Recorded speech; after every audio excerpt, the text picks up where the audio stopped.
Thanks for making the Locked On Ole Miss podcast your first listen every day. We're free and available wherever you get your podcast, including YouTube. We're part of the Locked On Podcast Network, your team every day. Hello, I'm Stephen Willis, and this is the Locked On Ole Miss podcast. Hey, we have gone over 4,000 subscribers today. We talked about the best player in college football that plays for our team. We talked about how we can get the most out of him. And then we talked about Juice Fest and a new $60 million Manning facility that's going to have all the bells and whistles that we need, but also that we did not overspend for, so that we're not using up the money to go to the NIL coffers.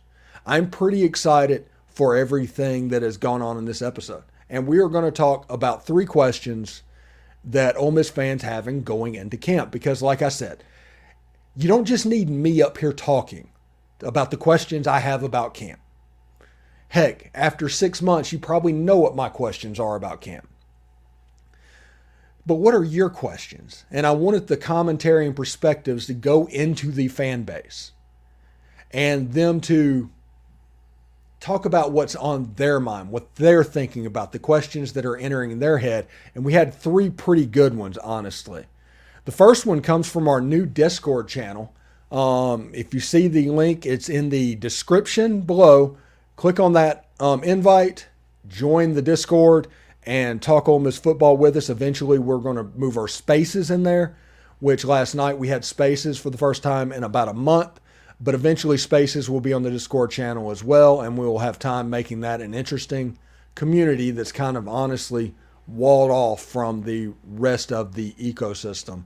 But we're at the point now where it's kind of open invites, but it's going to get to the point where it's very invite only to get in. So remember that. So Action Jackson 97 said, will the transfer additions help the Ole Miss passing game get to the top 10? And you know what? I do not know. Yeah, it's like, hey, I don't know. Because part of me thinks that they're going to run the ball like they did last year, to where they were 3rd nationally running the football. They're going to have weapons on that side of the ball. But part of me thinks that Jackson Dart's going to be better. So you might have a situation where both the offensive running game and passing game is like 12th, and total offense is like 6th. I think the offense is going to look a lot more like 2021 than 2022. I think they're going to do that to keep Quinshawn fresh, and the number of weapons they have is going to necessitate it a little bit. But when you look at what can happen, and if you look at what the offense can do, I do think it's going to be very good. I just don't know if the passing game is going to hit the top 10 as well.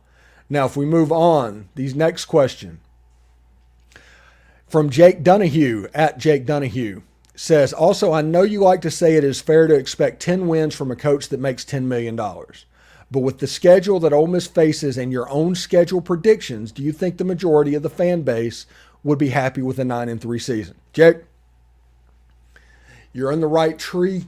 You're not quite in the right area. I think this year Lane Kiffin is going to make $8.9 million. So that's an 8 in front of his name. So if this season gets an 8, it will hit my theory of whatever that first number is should be the expectation for the number of wins. Whatever the floor of the season is depends on the salary of the head coach. If he makes 8.9, the absolute floor is 8. If he made $10 million, yes, 10 wins would be expected. And honestly, he'd make a ludicrous amount of money. But 9-3, that's kind of right in the ballpark at 8.9, what I'm thinking of as well. I do think 9-3 is going to happen. I do think Ole Miss is going to beat one of the big 3 teams.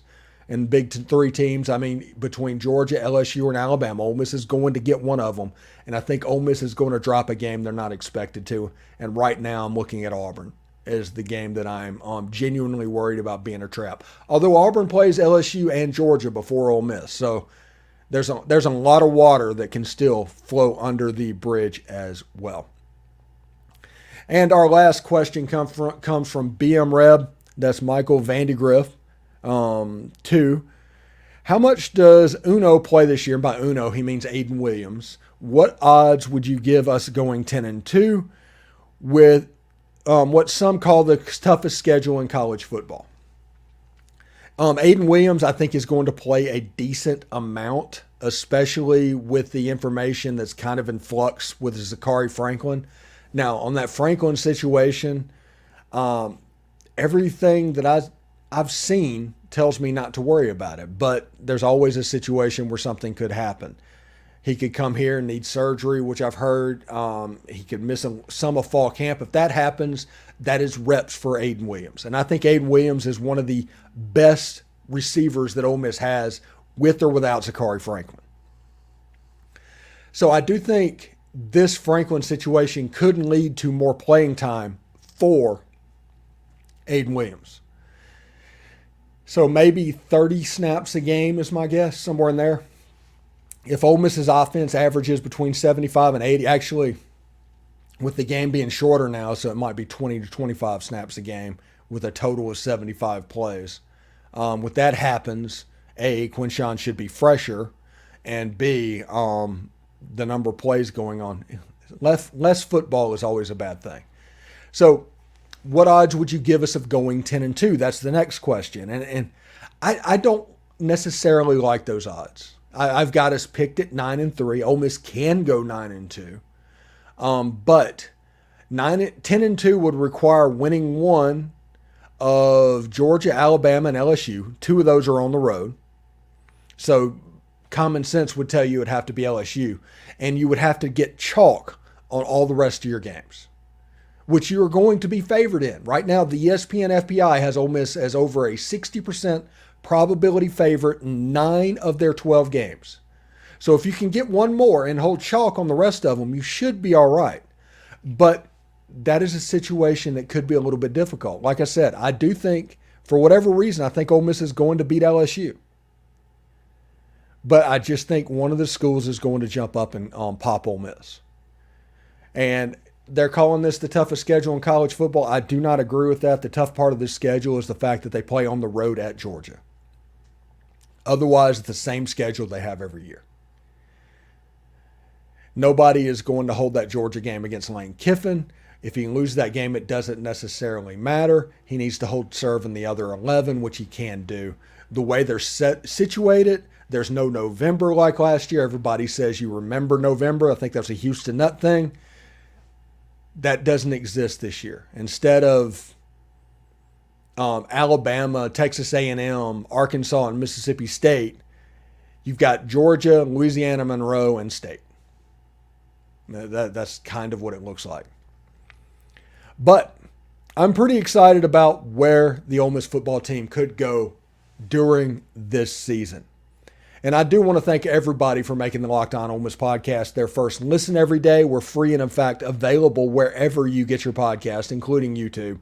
We're part of the Locked On Podcast Network, your team every day. Everydayers, we still have Jason Smith. We still have John Macon Gillespie. We have Sheehan, I can't say his last name. I still have to learn that by the end of the week. But he's from CBS Sports. He's going to be on this weekend as well. We have a lot of stuff to talk about with college football. We are about a week away from camp and less than a week from the Major League Baseball trade deadline. And I am going to speak the Gray Kessinger to the Detroit Tigers into existence. I am just willing that to happen. I don't know if it will, but I am willing that to happen. So we'll see what's going on. Anyway, hope everybody has a good Wednesday, a good hump day. Everybody have fun and hotty toddy.